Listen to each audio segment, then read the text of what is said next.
Welcome to the Filmcast review of Highest to Lowest, the new Spike Lee movie. I'm going to read the plot summary from IMDb. When a Titan music mogul is targeted with a ransom plot, he is jammed up in a life or death moral dilemma. This is, of course, a remake in some ways of the Akira Kurosawa High and Low movie, although they're both based off of a book called King's Ransom. Mm-hmm. Devindra Hardawar, what were your thoughts on Highest to Lowest?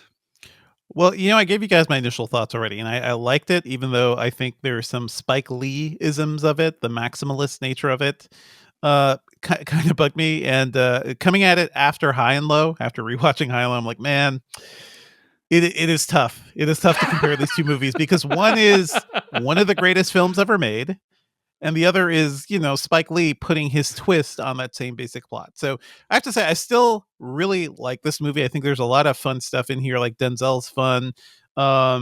Jeffrey Wright's amazing in this. I love Jeffrey Wright in this movie. It is Spike Lee putting his own spin on that premise in ways that feel very Spike Lee. I think his editing is kind of overdone. He doesn't have that sort of like tasteful restraint that Kurosawa did early on in that movie in High and Low. I don't know what Spike Lee does with his music, but like he's always kind of done this where like his music would sometimes be a little over ramped and overcooked and maybe a little too melodramatic given what it is, given what the nature is. And I think that kind of hurts this movie. But I still think this is like a big crowd pleasing movie. I saw this initially in a theater with a mostly full crowd and people were laughing at like the silliness of it sometimes, but also I think that's kind of the point. Like Spike Lee's having fun with it. The weirdness of some of the scenes, like there's a scene where Denzel is just like begging artists, like what should he do in this situation. It's hilarious. It's overcooked. I think most people wouldn't do this, but it's Spike Lee begging dead artists. Begging dead artists. So there is that. I think it also has kind of a weird ending. I think this movie also kind of hates modern rap in a weird way. It is a lot of like the old man saying like, hey, I remember when music was music before this trap shit. So there is some of that in there, but I think overall it's a really, really fun ride. Like you put Denzel and Spike Lee together, I think you have something that's always worth watching, even if it's a little melodramatic and overcooked. Jeff Kanata, really curious what you thought about Highest to Lowest. Well, Dave, I guess you could say what I thought of Highest to Lowest is best summed up in the form of a limerick. Well, let's hear it, Jeff. The originals taught moral truths. Police work and competent sleuths are turned down to zero so Denzel can play hero. These old guys know more than the youths. Nicely done, Jeff. Thanks. Very good. I pretty much hated this movie. It's difficult for me. I would love to know what I would have thought of it having not seen High and Low. Yeah. Because I may have had a much rosier view on this movie than I do. Because I ruined it for you because I kind of you did. It was my idea for us to watch High and Low before we watch this one, and so I ruined this one for you, Jeff. No, as with most things, Dave, I blame you. And the problem is that High and Low is freaking masterpiece. Yes. And having watched it literally days before watching this, I couldn't help but constantly compare them. Right. And that's not fair, except for the fact that this is a remake, so I guess it's fair. Yeah. I mean, you're inviting that, right? Yeah. And literally every single thing about High and Low that was changed, I think was changed for the worse. Mm-hmm. And I do think that every single thing that I loved about High and Low is sort of ruined in this one. I mean, there is no moral dilemma that he's put into. It does not play out in the same way. And again, I know it's the same moral dilemma though. Not really. He is not ever. There's no moment where it is expressed to the audience that he will be in financial. He will ruin his life. He will lose to all save his money. somebody else. He will lose all his money. That was said several times. All of his capital, all of his liquid capital is going not, into this. Here's what I'll agree with Jeff. He would not be destitute, but sure. Right. It's not conveyed with the same force. Let's just say. Okay. As in the original. Yeah. What seems to be the case to me in watching Highest to Lowest is that he doesn't want to. I don't want to do that. I'm not going to do that. I shouldn't be expected to do that. Not, oh my God, any good human would do that, but it would ruin me. Do I destroy my family to save that one? That is never the case. There's even a moment where his wife says, well, isn't that all our money? And he goes, a lot of it, yes. Good Denzel impression, by the way, Jeff. But yeah, thank you. I think what you're saying is that which I agree with, that the kind of implications of the primary decision in the movie are blunted in this new film. Thank you. Well said. I think this movie is not particularly interested in that. Right. This is, man, I couldn't help but think when I was watching this movie of the preamble to Megalopolis that I was forced to sit through with Spike Lee and Francis Ford Coppola. Right, Spike Lee, the director of this film. Yeah. Ostensibly interviewing one another, but not, or we both being, it was a mess. But Spike Lee's talking glowingly about Megalopolis and about Francis Ford Coppola. And I kind of feel the same thing about these two movies in some sense, in that they're both just old guys yelling at the youths. They're just yelling at clouds. It really does feel like Spike Lee used this as an opportunity to say some stuff he wanted to say about the world as it is now. And that is his purview, his right. Knock yourself out, Spike Lee. But it feels like that was the priority rather than creating an entertaining movie. And I have a real huge nit to pick that I will save for spoilers. But ultimately, I don't think this movie works on any level. It feels like, and caveat, I would not pick Spike Lee as the one to make this mistake. I wouldn't think of him as the one to make this mistake. But it feels like putting this wonderful piece of art from Akira Kurosawa into a Hollywood grinder. And it pops out as a Denzel Washington vehicle. Whereas the first movie is not that at all, even though it has a megastar at its center as well. But we have to have Denzel with a gun going in, and it's so clumsy. Everything about this movie is clumsy and bad, in my opinion, except for one scene, which I'll get to later. All right. I just want to say, I think a lot of those things are different, and the view of the main character, like in High and Low, he's a good businessman. He has money. He's like a pretty noble businessman.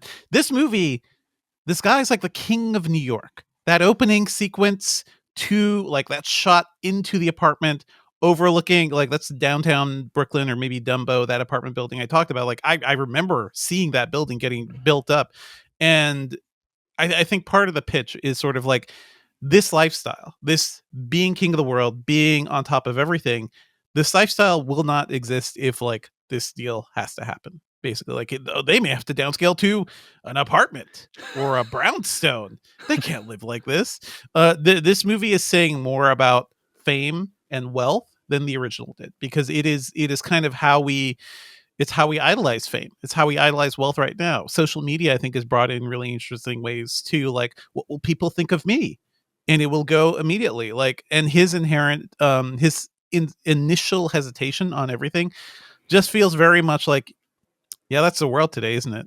Like you're gonna be noble. You're gonna be whatever it takes to save your kid. But we have become a much more selfish society, especially if like your business is on the line. Like this lifestyle, would you give up this lifestyle for something that's not what you expected? I guess. So anyway, we'll talk about that in spoilers. I also have to say I did not care for this film at all. I do think a big part of it is comparing it to the original. Not only comparing it to the original, but the other things that the original has spawned, including things like Full Circle, which was great. And here's where I'll disagree with what Jeff Kanata said. There is one change that this movie makes to the original that I think is really great, which is the idea of Denzel Washington's character, David King, being the head of a music label. That is a much more interesting profession to me than Yes. You don't like ladies' shoes, Dave? But not He's not really good at only them. is it better and more interesting than the shoe thing from the this guy from the original film was like a shoe factory person, but the movie does a lot more to uh, make that relevant to the guy's life, to David's life, and like why it's not just about hey he's doing an interesting business maneuver, but it's actually tied up with his legacy, right? In a way that I don't think you really get a sense of in the original High and Low.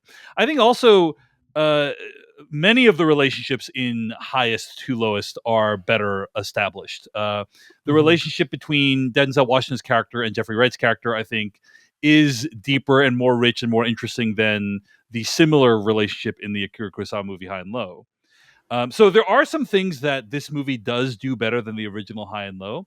Having said all that, very little of the film works for me, and I think the first hour of the movie is nearly catastrophic. I mean, some things that happen in the first hour that I'm just going to name. This movie tested my appreciation of the art of film scoring. I'm not even exaggerating. God, you are right, dude. It actually makes you appreciate when film score is used correctly, because it's like, or silence. Sometimes silence is great, or the lack of or the lack of film score, because there is so much incessant film score in the beginning. The first hour of this movie, in my opinion, at least if you go by High and Low, which again, this movie is direct. This movie is not called King's Ransom. It's called Highest to Lowest, right? It's directly comparing itself to High and Low. The first hour of High and Low was nail biting. It's like, like I'm on the edge of my seat. Any tension in this movie is completely annihilated by the use of score in the first hour of this. You're so right. Like, there's so many moments where it's these two characters having a really tense conversation, and there's this plaintive piano playing in the background. And it's like, all I'm thinking about is why we're hearing this piano.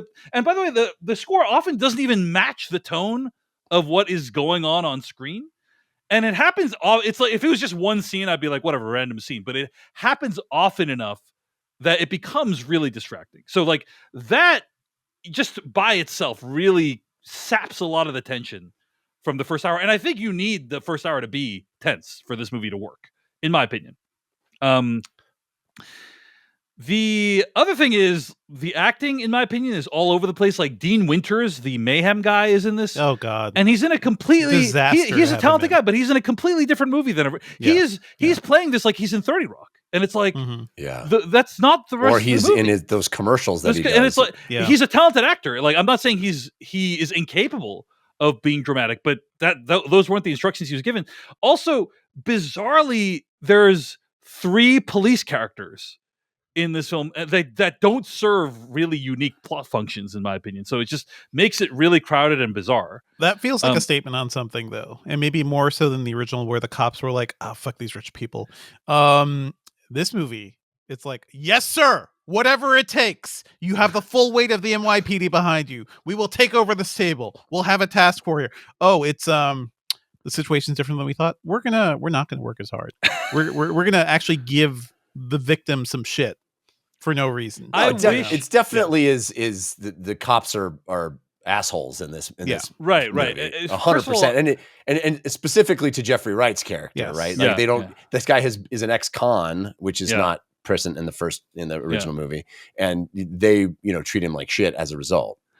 I wish the movie had been even more pointed in that aspect, Devindra. But I think it's fair to say that it does include that aspect, and that is like a fair, well struck, like it's a fair point to make. However, I do, and let me just say this.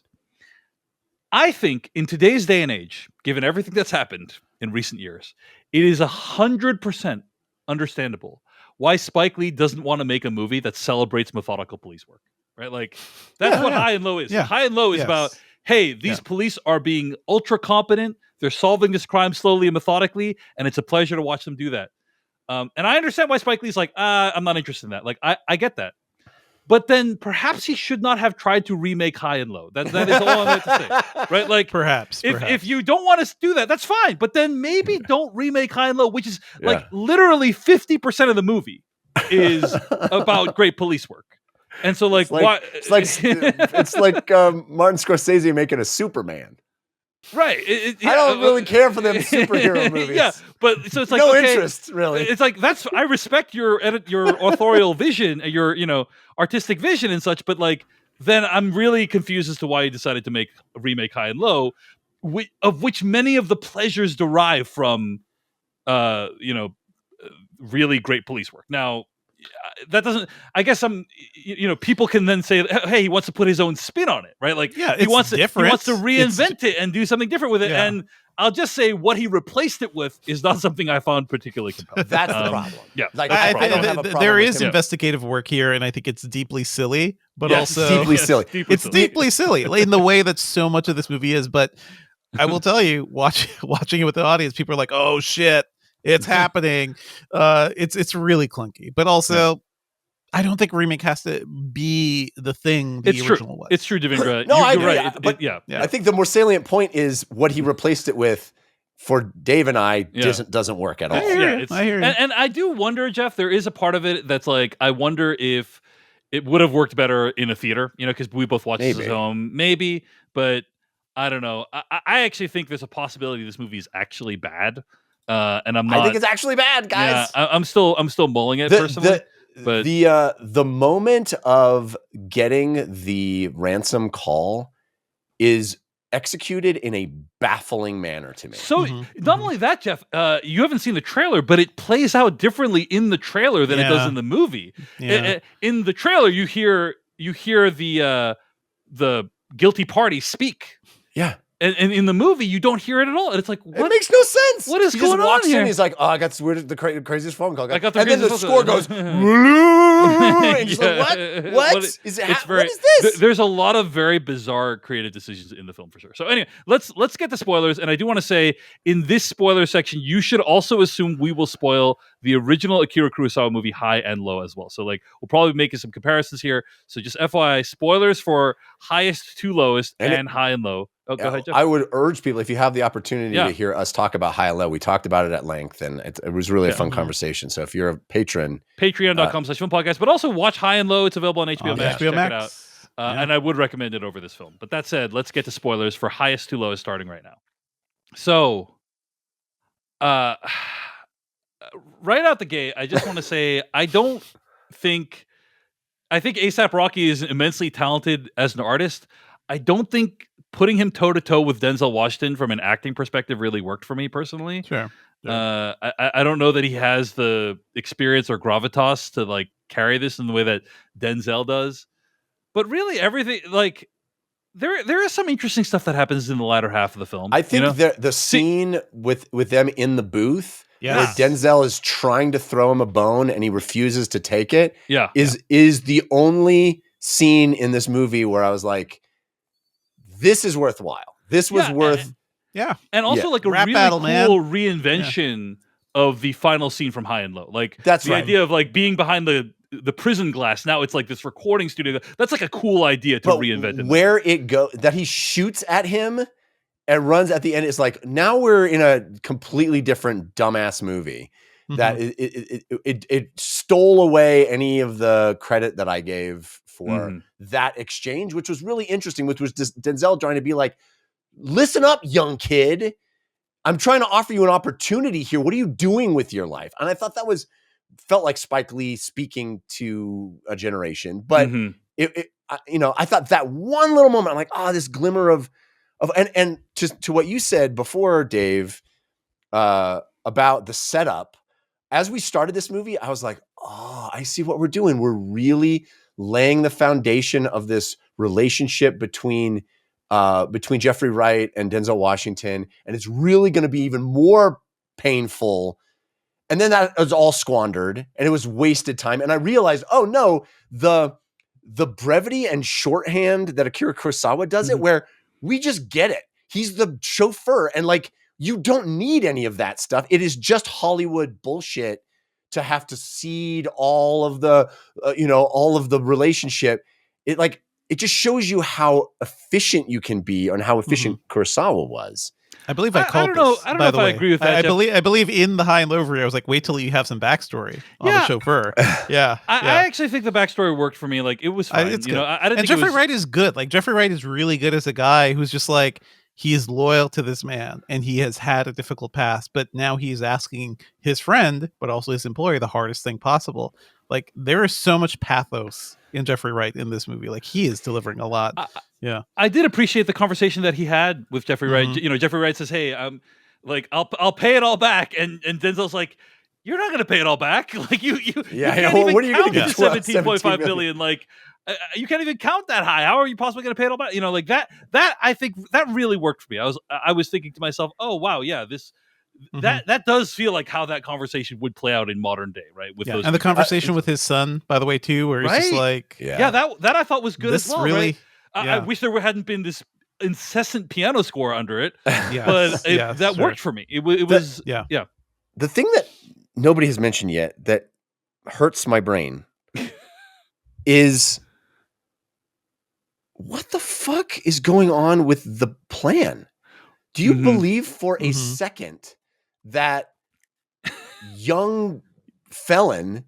Yeah, he's like Joker, Jeff. He has Joker. He has the resources of Joker from the Dark Knight. Who are all these other people? These other people? I kept waiting. By the way, they apprehend one of them, and we never hear any questioning of that individual. We just see what's his name get angry and almost kick him to death. But this like vast network of interconnected operatives that have this clearly well-rehearsed series of drop-offs. It's a cool sequence. It is a cool sequence, but once you think about the it, sequence is cool, but it's the aftermath that Jeff and the idea, did they practice the fact that they were going to jostle the? What if he doesn't drop it right there? What's the backup plan? How does that work? They jostle the thing, and they just know he's not going to be holding on to a tremendous amount of money very tightly. He's not going to be grabbing onto it hard. They just know that jostling it that exact spot will do that. What if that doesn't happen? What's next?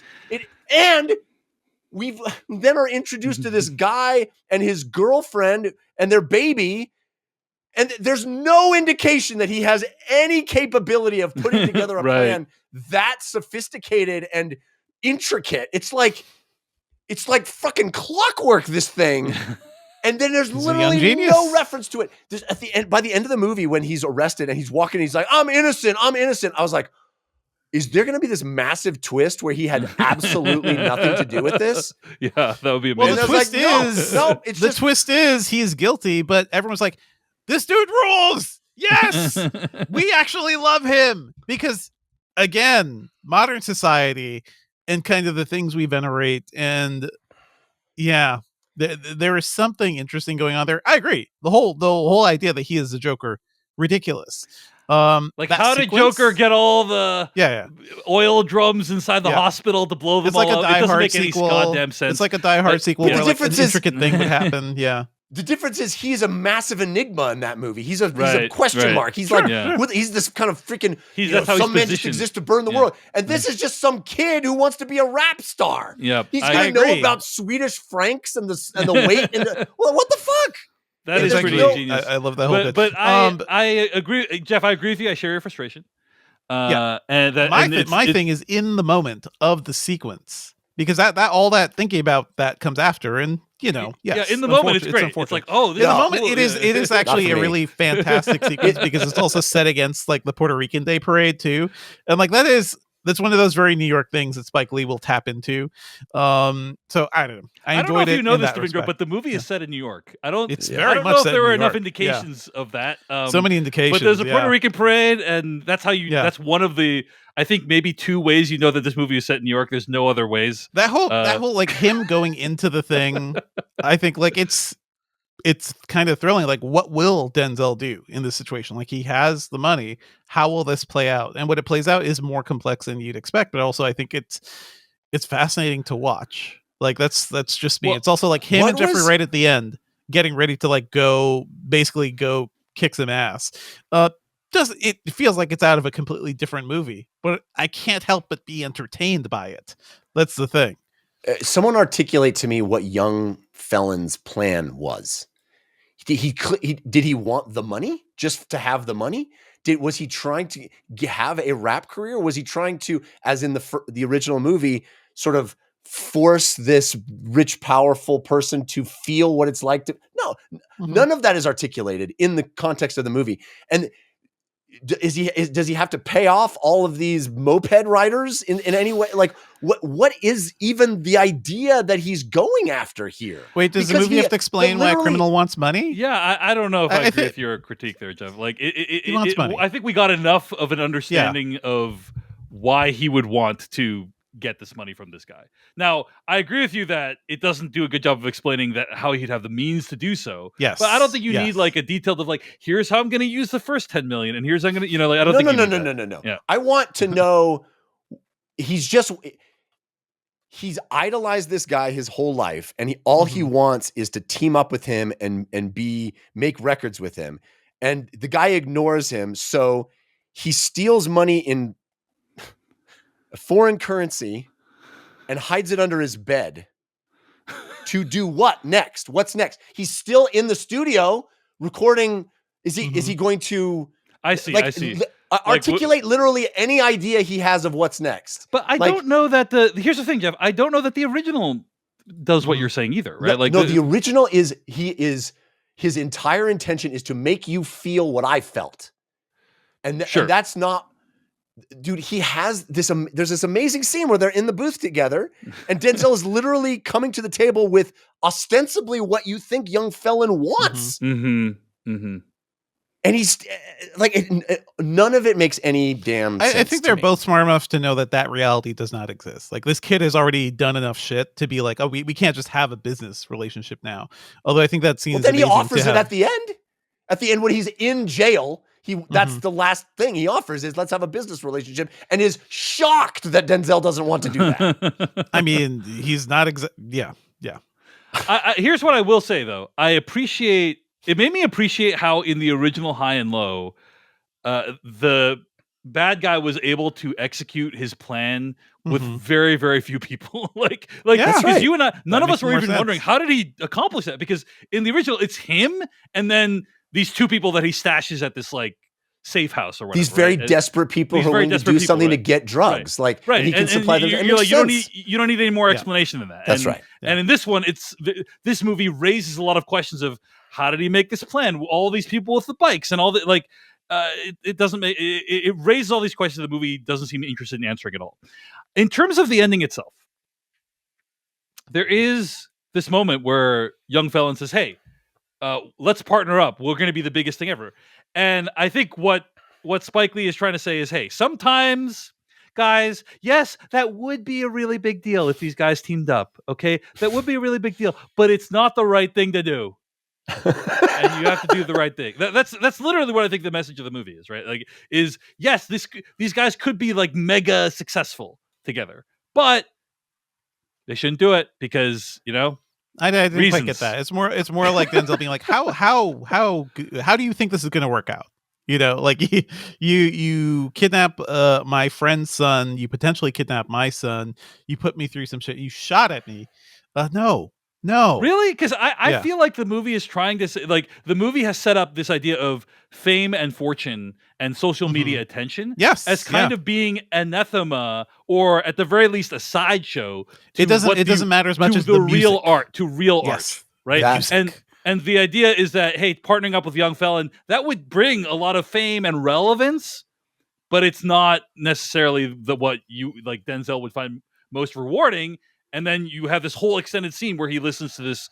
I think on the face of it, that whole conversation, it shows like how delusional young Felon is, and us as the audience seeing what Denzel had gone through. There is no universe where that would actually play out, but it's young Felon will still have success. He will still have success because of this whole situation, and he has a fan base. So even though he'll be in prison, he'll have some success. I think one note that would have been interesting for this movie is Denzel's character is taking some responsibility for like this situation and kind of how this kid is feeling, being like, I will just send some money to your kid at the very least. Your wife, your kid could use some help. At the very least, I will do that. It is weird how we never talk about them again, which is unfortunate. Yeah. There is a single shot in Akira Kurosawa's High and Low. Jeff, these are different movies, man. I understand. I don't know how many times I have to say let it. him finish. Let him finish. I understand the different movies. There's a single shot that does more work than anything in this movie does, than the extended rants that this movie goes on. Which I believe that the theme you guys are you're hitting around is Spike Lee ranting to the kids about their TikToks. It's him being like, "There's real art. My movies are real art." The single shot is, the executive mowing his own lawn in a sweaty ass shirt, and the two cops standing there and looking over at how the mighty have fallen. At no point does Denzel Washington ever have to face any kind of mighty has fallen comeuppance. This movie is not about the same thing. And that's fine. Remakes don't have to be about the same thing. But what this movie seems to be about is a single man who is rich and powerful, realizing that his integrity is more important than money. Right? Yes. That's what it's the journey of a single character understanding that he's got to get back to making that good music. And that's why we end the movie with two music videos, actually. Yeah. With, the music video where he's in this sort of dream sequence with young Felon, and then the music video where he's standing there listening to the good music and feeling it and going, "You're going to be a hit, lady." What's the song called? Highest to Lowest. Credits. It's called The Aristocrats. That's right. It is Spike Lee going, "We don't like this, where everything is headed these days with their AIs and their TikToks. We're kids. It's all about getting back to the soul of the music. Here's all the references of Aretha Franklin and James Brown, and here's all the references that you kids don't understand. This is just an old man yelling at the clouds. And hey, I'm an old man too. I'm down for it. I just think the movie doesn't particularly work because it's so blind to anything deeper that it could have gotten to, which could have been really interesting, I think, even with all the changes that he wanted to make." Yeah. I'm aligned. Can I respond, by the way? Oh, go ahead. I do want to say, we keep going. The problem is we just watched High and Low. That is the big problem. So you have the perfect movie in your head and you cannot help but compare it. But I started at the very least, I do like to approach, what is this movie doing on its own terms? I agree. A lot of this stuff is not clunky. It is not clockwork perfect like High and Low. I do think sometimes Spike Lee was just like, that seems fun. Let's do that. That'll be cool. And on a certain level, I enjoyed that. What is this movie actually saying? What does Spike Lee actually think about the youngs? He's an old rich guy who hangs out with rich celebrities now. His whole life has been this for decades. And I do wonder, can he see beyond that? And I think this movie kind of shows maybe he has trouble actually seeing what things are like for people still coming up or kids these days, rather than sort of thinking about how social media works or how it could be different, how the world is different. It is sort of a rage against progress in a way, but also it's kind of what we expect from old artists. I don't know. I'm not too surprised by that. It's Megalopolis, the same thing. It's the same. Yeah. That's why the two of them sitting there and being like, "Yeah, no, you're the best. No, you're the best," feels to me appropriate, because the takeaway from both of those movies to me very similar. It's just but my main takeaway from all this is that this movie is overwrought and there's Spike Lee maximalism and he is yelling at the clouds, but also at the end of the day, it's a perfectly decent crime thriller that's not exactly smart, that has a ton of plot holes, but I enjoyed. And I know that's the thing. And I talked to a lot of people coming out of it too who were really, they thought it was just fun energy coming from him. It's not a perfect movie. But it's a really interesting remake. So certainly more interesting than Old Boy was. Jeff, you had not seen that. And you want to talk about a movie that has nothing going. Yeah. If you want to talk about a big budget Hollywood version of an Asian classic that has literally nothing on its mind, go look at that movie.